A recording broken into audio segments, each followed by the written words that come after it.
Yes, we should start.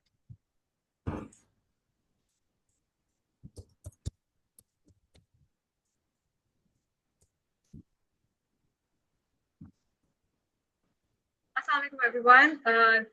As you all know, today we are with another webinar, and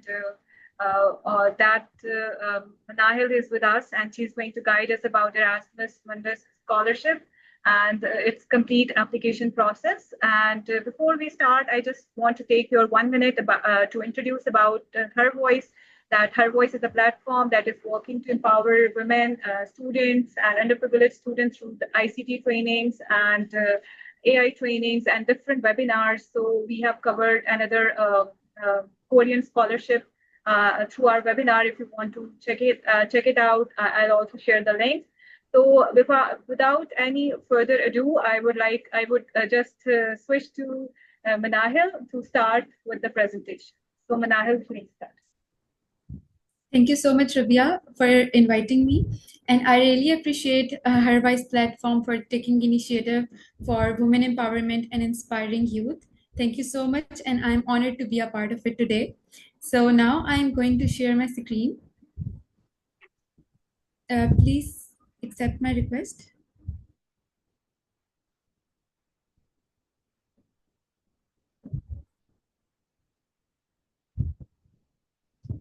I have accepted your request. Is it working? Okay. Yeah, it's working now. Is it visible?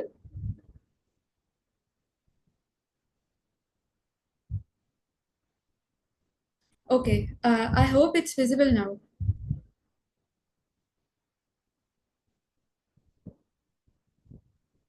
Yes, it's visible. Okay, Yes. thank you so much. So today our agenda will be कि हम discuss करेंगे कि Erasmus Mundus scholarship scratch से क्या होती है, कैसे उसमें apply करते हैं, कौन कौन से documents उसमें required हैं, what are the key mistakes that most of the students do in their motivational letter and CV, and in the final we will talk about what are the key tips that will make the application stand out from all the applicants. And at the end, I will answer your questions, which you have already submitted through document, and I will also take live question at the end. So first of all, I want to tell you all that who I am. I am Manahil Noor. I have done my bachelor's in chemistry from NAST, and after doing my bachelor's, I joined Teach for Pakistan for 2 years as a fellow for systemic educational inequity. And I am not someone special, a topper from my class or anything else. I'm just a passionate girl from a common background.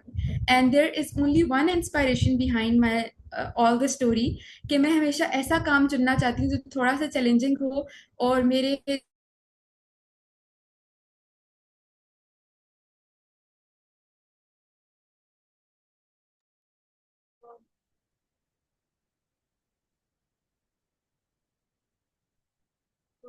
You are not audible.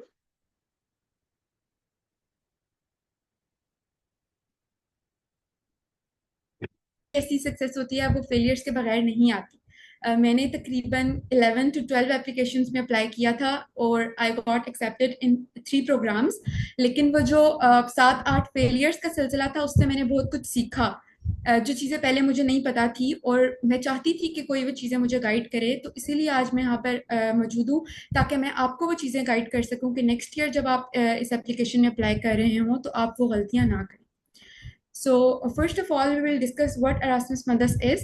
So Erasmus Mundus is basically a fully funded scholarship funded by European Union. इसके अंदर बहुत सारे partners होते हैं इन universities के जो कि 3 to 4 countries में एक student master करता है depending upon their mobility. And what is covered in the scholarship, it is basically its monthly stipend is 1400 euros.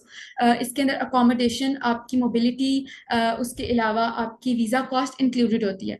अच्छा, पहले कुछ प्रोग्राम्स ऐसे थे जो कि 1000 यूरोस अपना ग्रांट देते थे और वो साथ में installation cost, visa cost, accommodation cost अलहदा से देते थे।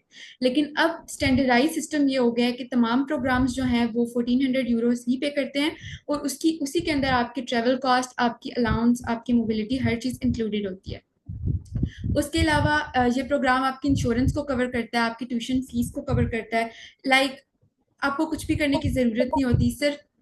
Hello ji. Okay, I think someone on there mic. So आपको कुछ भी करने की ज़रूरत नहीं होती। You just have to work on the scholarship, और उसके बाद फिर आपको अपनी स्टडीज़ पे फोकस करना है। You are fully covered in the scholarship.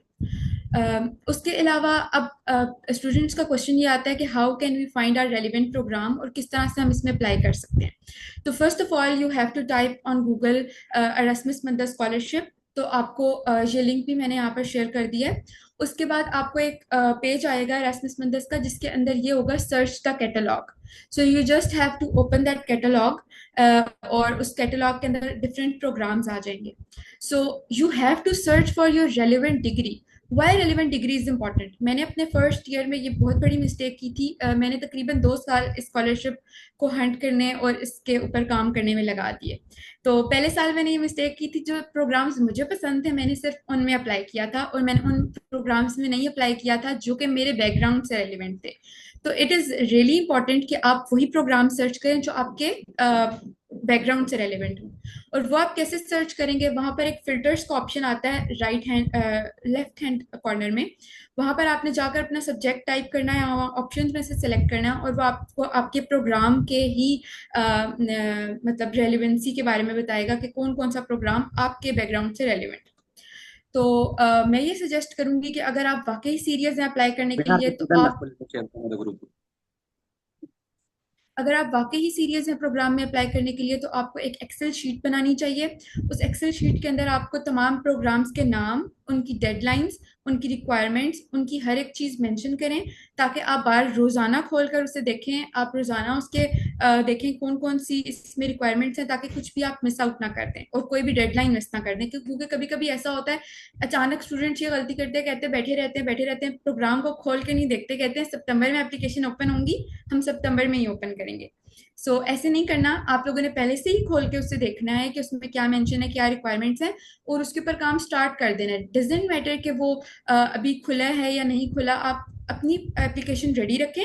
जैसे ही एप्लीकेशन खुले आप उस पोर्टल पर अपलोड कर दें। उसके अलावा आप प्रोग्राम को फिल्टर के बगैर भी सर्च कर सकते हैं, क्योंकि मेरी फील्ड के कुछ ऐसे प्रोग्राम्स थे जो कि मैं फिल्टर के साथ सर्च करती थी तो नहीं आते थे। तो अगर आप फिल्टर के बगैर हर एक प्रोग्राम एक दफा गो थ्रू कर लें, तो आपको पता चल जाएगा कि कौन सा वाला आपसे रेलिवेंट है और कौन सा वाला नहीं है। और एक और जो सबसे इंपॉर्टेंट चीज़ है, प्लीज़ फंडिंग ज़रूर देखिएगा। जब भी आप वेबसाइट के ऊपर जाएं तो फंडिंग की ड्यूरेशन मेंशन होती है कि इस प्रोग्राम को कितने साल से कितने साल तक फंड किया गया है। अक्सर क्या होता है कि हम फंडिंग देखे बगैर एक्साइटेड हो जाते हैं कि yes this programme is relevant to my background, so I have to apply instantly. तो हम लोग फंडिंग देखना ही भूल जाते हैं कि फंडिंग मतलब कब से कब तक है इसकी। तो मेरे साथ ऐसा हुआ था कि मैंने ऐसे एक प्रोग्राम में अप्लाई कर लिया था, और उसके बाद फिर मैं एक्सेप्टेंस भी आ गई थी, बट मुझे बाद में पता चला कि फंड नहीं कर रहे इस साल, तो फिर मैं उधर जा नहीं सकी। So what are required documents for this program? So basically सबसे इम्पॉर्टेंट चीज़ आपकी सीवी, जो कि यूरोपास फॉर्मेट के अंदर होनी चाहिए। यूरोपास फॉर्मेट के अलावा यूरोपियन यूनियन कोई फॉर्मेट एक्सेप्ट नहीं करती, ना हार्वर्ड, ना कैम्ब्रिज, ना कोई और फॉर्मेट। तो आपको यूरोपास फॉर्मेट ही बनाना है। और वो कैसे बनाना है? आपको यूरोपास सीवी लिखेंगे आप गूगल के ऊपर, तो एक वेबसाइट आ जाएगी यूरोपास। उधर आपको अपना अकाउंट क्रिएट करना है, और उधर ही वेबसाइट पे जाकर आपको सीवी बनानी है। And don't forget to download after making that CV, क्योंकि वो उसके बाद वहां से डिलीट हो जाती है। मेरे साथ काफी दफा ऐसा हुआ है, मैं बना के छोड़ देती थी कि बाद में आके देखूंगी, और वो वहां से चली जाती थी। तो ये गलती नहीं करनी। उसके बाद मोटिवेशनल लेटर, और मोटिवेशनल लेटर के बारे में अभी हम डिटेल में बात करेंगे, दोनों सीवी और मोटिवेशनल लेटर के बारे में। लेकिन वो टेलर्ड होना चाहिए आपके प्रोग्राम के अकॉर्डिंग। ये मैं अभी एक्सप्लेन करूंगी कि कैसे। उसके अलावा आपको रिकमेंडेशन लेटर्स चाहिए होते हैं। कुछ प्रोग्राम 3 रिकमेंडेशन लेटर रिक्वायर करता है, और कुछ प्रोग्राम 2 रिकमेंडेशन लेटर रिक्वायर करता है। तो ये चीज़ आप लोगों ने देख लेनी है कि आपके प्रोग्राम की रिक्वायरमेंट क्या है। उसके अलावा डिग्री सर्टिफिकेट आपको ज़रूरत होता है। कुछ स्टूडेंट्स पूछते हैं कि क्या हमारे पास अभी डिग्री नहीं है, तो क्या हम अप्लाई कर सकते हैं? Yes, absolutely you can apply. You can apply on hope certificate और provisional certificate, anything you have. और ट्रांसक्रिप्ट उसके अलावा आपको ज़रूरत होगी, वो तो किसी भी टाइम आप यूनिवर्सिटी को अपने ईमेल करते हैं और वो आपको आपकी ट्रांसक्रिप्ट पेमेंट के बाद भेज देती है. एंड मेक श्योर कि उस पर कंट्रोलर ऑफ एग्जामिनेशन की स्टैंप लगी हुई हो, उसके बगैर ना हो. उसके अलावा आपको इंग्लिश प्रोफिशिएंसी सर्टिफिकेट चाहिए होता है. अच्छा, कुछ प्रोग्राम्स क्लियरली मेंशन करते हैं कि हमें आइल्स ही चाहिए, ठीक है, और कुछ प्रोग्राम मेंशन करते हैं कि हमें English proficiency certificate is allowed. तो बेहतर यही है कि आप इंग्लिश प्रोफिशिएंसी सर्टिफिकेट की तरफ ना जाएं और आइल्स दे ही लें. इसके लिए आपके पास दो ऑप्शन होते हैं. एक होता है ब्रिटिश काउंसिल का ऑप्शन और एक होता है आईडीपी पाकिस्तान का. I myself choose the option of British Council one because वो हमें सारा मटेरियल भी प्रोवाइड करते हैं ताकि हम घर में ही तैयारी कर सकें. तो वो बहुत ज़्यादा कन्वीनियंट हो जाता है, क्योंकि अगर हम इंग्लिश प्रोफिशिएंसी सर्टिफिकेट की तरफ जाते भी हैं तो इवेंचुअली हमें वीज़ा के लिए या फिर वहाँ जाने के लिए, वहाँ जाकर एक टेस्ट आपको क्लियर करना ही होता है इंग्लिश का, तो बेहतर है आप यहीं से करके जाएं. उसके अलावा एक पासपोर्ट की कॉपी, अगर आपके पास पासपोर्ट नहीं है तो आप बनने के लिए अभी ही दे दें ताकि तब तक आपके पास हो पासपोर्ट. उसके अलावा होता है एक रेजिडेंस सर्टिफिकेट. अब रेजिडेंस सर्टिफिकेट कहाँ से मिलता है मुझे भी नहीं पता था तब. ये आपको अपनी यूनियन काउंसिल जो भी आपके एरिया की है, आप बेशक खुद लिखकर मुझे आप मेरे लिंक्डइन पर मैसेज कर सकते हैं, मैं आपको उसका टेम्पलेट दिखा दूँ या दे दूंगी. आप उस टेम्पलेट के मुताबिक ही एक रेजिडेंस सर्टिफिकेट खुद लिखेंगे और उसके बाद आप अपनी यूनियन काउंसिल में जाके उसको स्टैंप करा लेंगे कि मेरा ये रेजिडेंस सर्टिफिकेट है और वही चलेगा आपका. उसके अलावा आपका पोर्टफोलियो और जो आपके एक्सपीरियंस लेटर्स हैं, जो आपने कॉन्फ्रेंसेज अटेंड किए हैं उससे रिलेटेड जो आपकी पब्लिकेशंस हैं, दे आर नॉट ऑप्शनल और extra document. Basically they will revolve around your application and you will build your application on that document, so they are really very important. उसके बाद हम बात करेंगे कि स्टूडेंट्स की क्या क्या की मिस्टेक्स होती हैं मोटिवेशनल लेटर और सीवी लिखते हुए. तो सबसे एक इम्पॉर्टेंट जो सबसे बड़ी मिस्टेक है, अभी हम एग्जाम्पल्स के थ्रू भी देखेंगे, लेकिन मैं चाहती हूँ एक दफ़ा आप लोग ये अच्छी तरह से समझ लें ताकि एग्जाम्पल देखकर आपको वो चीज़ें समझ आएं. सबसे पहले motivation letter 2 to 3 pages long लिखा होता है स्टूडेंट ने. उसके अंदर शुरू कहाँ से की होती है बात कि बचपन का ज़माना था, मतलब I am from developing country, मेरे खालू थे, अम्मी अबू थे, जो भी थे, कोई ख़ानदान वाला था, उसको कैंसर था, मैं बहुत परेशान था, फिर मैंने सोचा कि मैं उसके कैंसर की क्योर निकालूंगा, मैं बहुत मोटिवेटेड हो गया, इसलिए आज मैं इस प्रोग्राम में अप्लाई कर रहा हूँ. They are all outdated now. कोई आपकी सिंपैथी स्टोरी नहीं बाय करता. आपको अपनी जेन्युइन नॉलेज और अपने स्किल से साबित करना है कि why you are relevant to this program and why they should select you.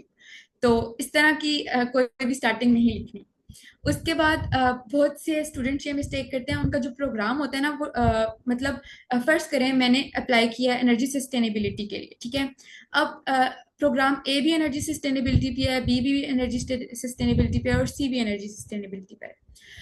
तो मेरे दिमाग में ख्याल आया है कि तीनों के अंदर बात तो एक ही की हुई है, तो क्यों ना मैं तीनों के अंदर यही मोटिवेशन लेटर चला लेती हूँ, जो कि मैंने गलती की. तो आपको मैं बताना चाहती हूँ गलती नहीं करनी. ऐसा नहीं होता कि एक ही प्रोग्राम के अकॉर्डिंग आप कोई भी मोटिवेशनल लेटर दे दें और वो चुप करके मान लेंगे, क्योंकि हर प्रोग्राम की वैल्यूज डिफरेंट होती हैं. आपने अपने मोटिवेशन लेटर को एग्जैक्टली उनके वैल्यूज के मुताबिक टेलर करना है. बेशक आपका प्रोग्राम का जो मेन पर्पज है वो सेम है. उसके अलावा क्या स्टूडेंट्स गलती करते हैं, उसके अलावा स्टूडेंट्स क्या गलती करते हैं कि डायरेक्टली रैंडम इंफॉर्मेशन लिखना शुरू कर देते हैं. कि पहले उन्होंने अपनी बचपन की कोई कहानी सुना दी, उसके बाद उन्होंने बताया हमने ये किया था, उसके बाद फिर उन्होंने बताया कि वाई वाला एलिमेंट कहीं नजर नहीं आ रहा, सिर्फ वो अपनी बात बता रहे हैं. मैंने जाकर फलानी जगह से ये वाला एक्सपीरियंस लिया, मैंने ये वाली इंटर्नशिप की, ये किया वो किया. बेशक उसकी प्रोग्राम के साथ रेलिवेंसी है या नहीं, ये गलती नहीं करनी. हर एक चीज आपने अपने मोटिवेशन लेटर में नहीं बयान करनी, जबकि सिर्फ जो वही एक्सपीरियंस मेंशन करेंगे जो कि उस प्रोग्राम से डायरेक्टली रेलिवेंट है और आपका मोस्ट रिसेंट वन है. उसके अलावा आपने कुछ भी मेंशन उसके अंदर मोटिवेशन लेटर के अंदर एटलीस्ट नहीं करना. उसके अलावा स्टूडेंट क्या करते हैं कि कोई भी जो कंसोर्टियम का मिशन होता है ना, वो हर एक वेबसाइट के ऊपर मेंशन होता है कि एरास्मस मंदस का वो प्रोग्राम क्या रिक्वायर करता है. एरास्मस मंदस के जो प्रोग्राम है वो बेसिकली इंडस्ट्री नॉलेज के ऊपर बेस्ड करते हैं. फॉर एग्जांपल अगर एक उनको ज़रूरत है किसी साइबर सिक्योरिटी की डिपार्टमेंट की, तो वो उसके ऊपर एक प्रोग्राम बना लेंगे। उनको ज़रूरत है लैंग्वेजेस एंड कल्चर की, तो वो उस पर एक प्रोग्राम बना लेंगे। तो उनका कोई मिशन है उस मास्टर्स प्रोग्राम का। स्टूडेंट क्या करते हैं, वो मिशन नहीं पढ़ते और सिर्फ देखते हैं कि ये इनकी रिक्वायरमेंट्स है, वो मेरे साथ मैच कर रही हैं, और लिखना स्टार्ट कर देते हैं लेटर। इससे पहले आपको उनके मिशन और उनकी साइकी के बारे में पता होना चाहिए कि वो कहाँ से चाह रहे हैं, कि ये स्टूडेंट किस तरह का स्टूडेंट वो सिलेक्ट करना चाह रहे हैं। उसके साथ रेजोनेट करने के बाद ही आप अपना लेटर लिखना स्टार्ट करें। इसके बाद हम कुछ एग्जाम्पल्स देखते हैं मोटिवेशन लेटर की। फॉर एग्जाम्पल, ये एक मोटिवेशन लेटर सबको स्क्रीन पे नजर आ रहा होगा। हम क्विकली 3 मिनट्स लेते हैं और हम इस मोटिवेशन लेटर को रीड करते हैं, और फिर हम इसमें पॉइंट आउट करते हैं कि क्या प्रॉब्लम्स हैं इसमें, और आप मुझे कमेंट में बताएं कि आपको इस पे क्या प्रॉब्लम्स लग रही हैं, और फिर हम मिलकर देखते हैं कि किस तरह से ये एक अच्छा मोटिवेशन लेटर नहीं है।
Also, Manahil, I want to say that we have 20 to 23 minutes. So just manage your time accordingly. Okay, I hope सबने एक दफ़ा देख लिया है लेटर। अब मैं इसमें गलतियां पॉइंट आउट करती हूँ। सबसे पहले, स्टूडेंट ने ये लेटर बहुत लंबा लिखा है। क्या क्या इश्यूज हैं?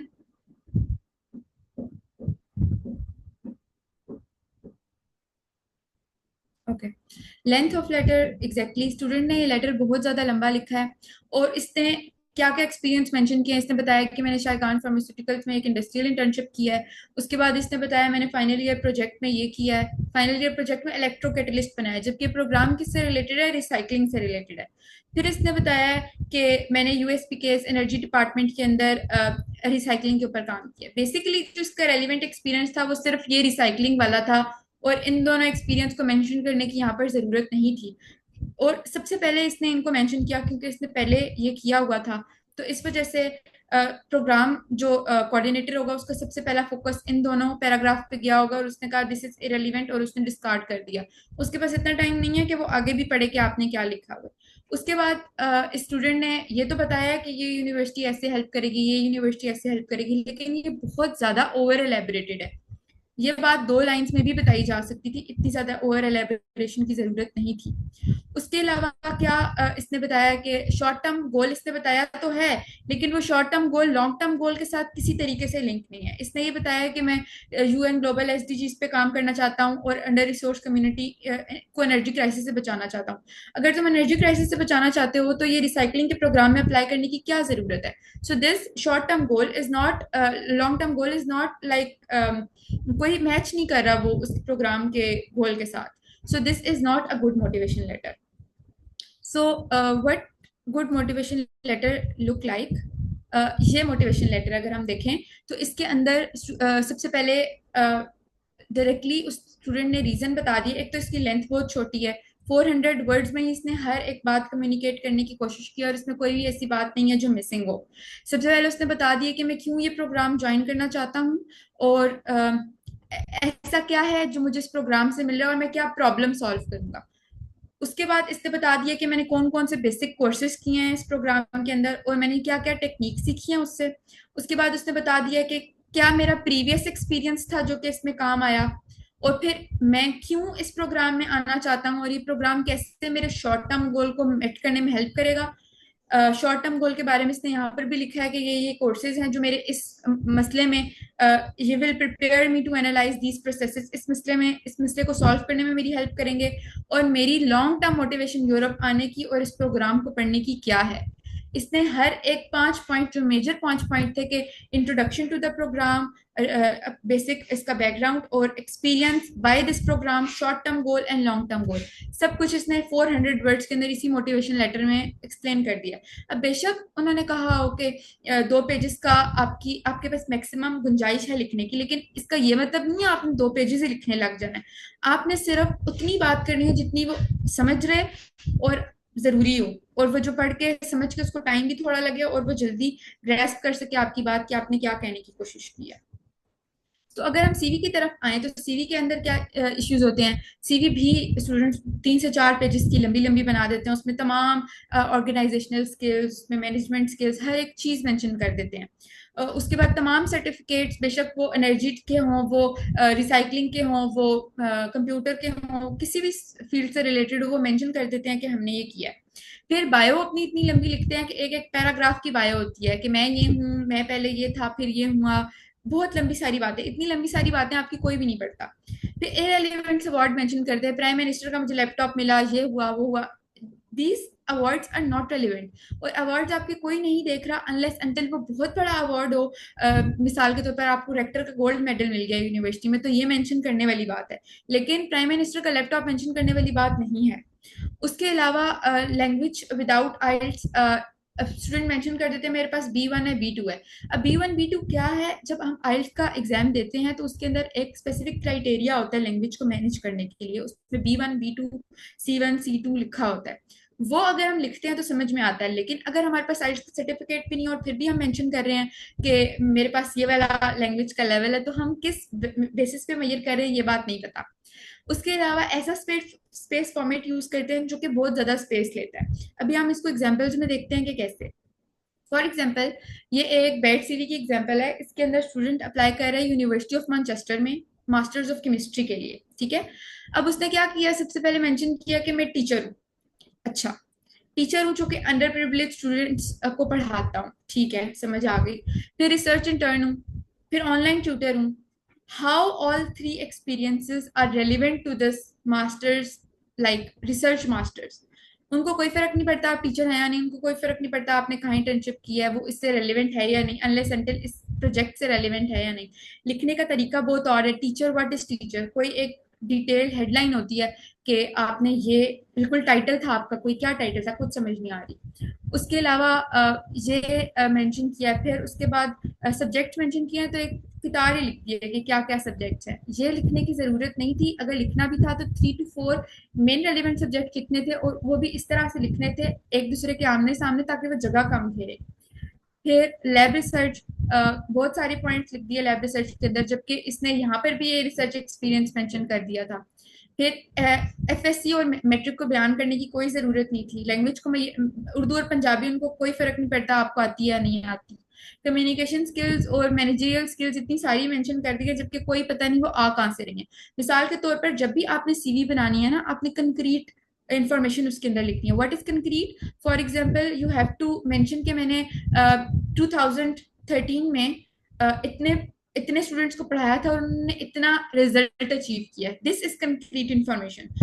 This is not concrete information के मैंने जो है मेरी कम्युनिकेशन बहुत अच्छी है क्योंकि मैंने इस ऑर्गेनाइजेशन में काम किया है। मैं कैसे मान लूं कि आपकी कम्युनिकेशन अच्छी है? ठीक है, तो ये चीजें ऐसी होती हैं जिसपे कोई भी यकीन नहीं करता। इस तरह जगह घेर रही है, ये एक लाइन में भी बात हो सकती थी, और इसने हर एक चीज बयान कर दी है जो कि इस रिसर्च से बिल्कुल रिलेटेड नहीं है।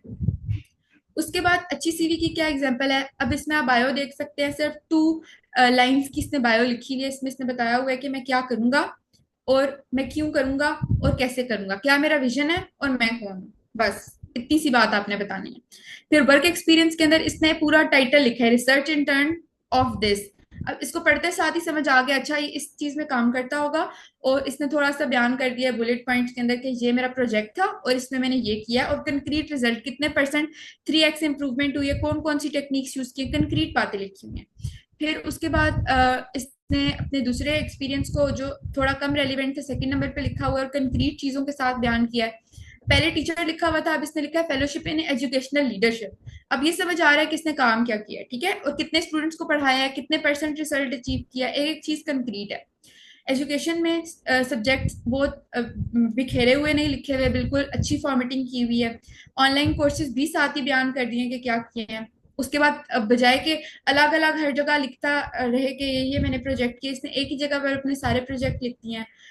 एंटरप्रेन्योरशिप इनिशिएटिव इसने अलहदा से लिखा है, कम्युनिटी इंगेजमेंट अलहदा से लिखी है, और जो चीज़ें रेलिवेंट नहीं है वो सिर्फ एक लाइन में ही बयान की हैं, ज़्यादा जगह नहीं उसके लिए ली।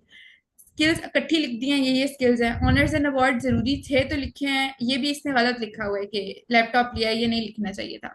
और हॉबीज एक ही लाइन में बयान कर दी हैं। उसके अलावा हम लोग अब देखते हैं कि हमें फिर करना क्या चाहिए, एप्लीकेशन में कैसी एप्लीकेशन होनी चाहिए। हमें चाहिए कि हमारे तमाम डॉक्यूमेंट्स में, चाहे वो मोटिवेशन लेटर हो या वो सीवी हो या वो रिकमेंडेशन लेटर हो, उसमें एक बैलेंस हो।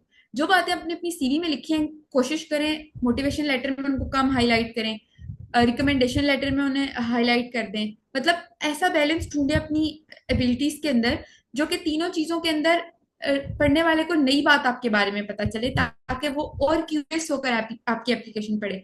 अगर उसको एक ही चीज बार बार नजर आएगी तो वो बिल्कुल भी उसमें इंटरेस्ट नहीं शो करेगा। उसके बाद आपको 5 पॉइंट्स पे फोकस करना है। सबसे पहले intro, experience, why, short term goal और लॉन्ग टर्म गोल। इस फॉर्मेट पे आपकी एप्लीकेशन बेस्ड करनी चाहिए।